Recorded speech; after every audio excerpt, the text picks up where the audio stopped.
The torque converter is often seen as the most complicated part in vehicles of today. It is, however, a very important component of automatic transmissions. This animation explains the theory behind this complex component. The first part of the torque converter is the impeller. It has curved blades and is filled with fluid.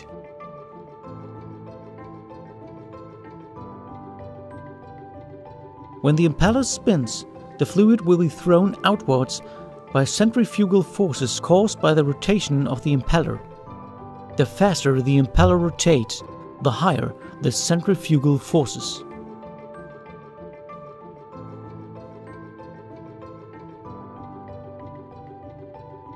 The turbine is situated opposite to the impeller.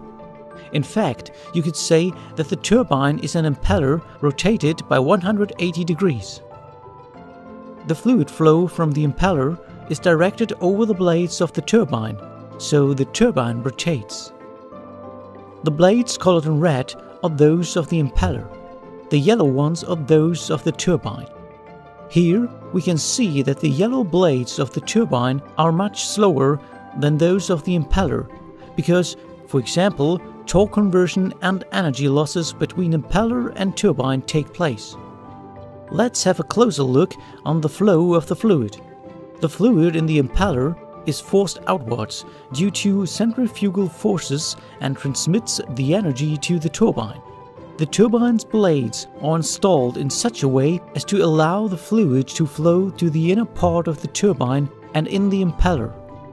From there, the cycle repeats itself. This device is called a fluid coupling. Here, no torque is converted. To convert torque, another special feature is necessary: the stator, which is interposed between the impeller and the turbine. The fluid flows through the turbine to the stator.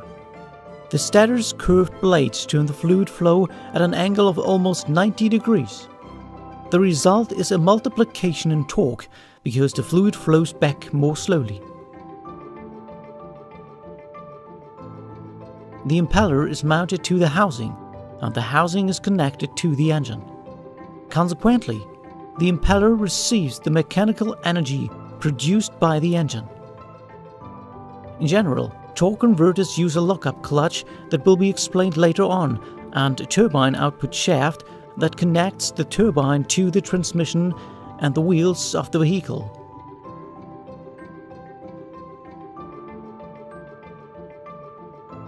Torque converters have 3 stages of operation. The first phase is called stall. Here, the engine applies power to the impeller, but the turbine does not rotate because the driver keeps his or her foot on the brake at traffic lights, so the vehicle does not move. The second phase is called acceleration and takes place when the traffic lights turn green. The brakes are not applied and the driver presses the accelerator pedal. Consequently, the impeller rotates faster, but there is a relatively large difference between impeller and turbine speed. Under this condition, the converter produces torque multiplication. For acceleration, this torque multiplication is needed. The third phase is called coupling. The vehicle moves fast. The turbine has reached approximately 90% of the speed of the impeller, and the torque multiplication has ceased. Now, the torque converter is a simple fluid coupling.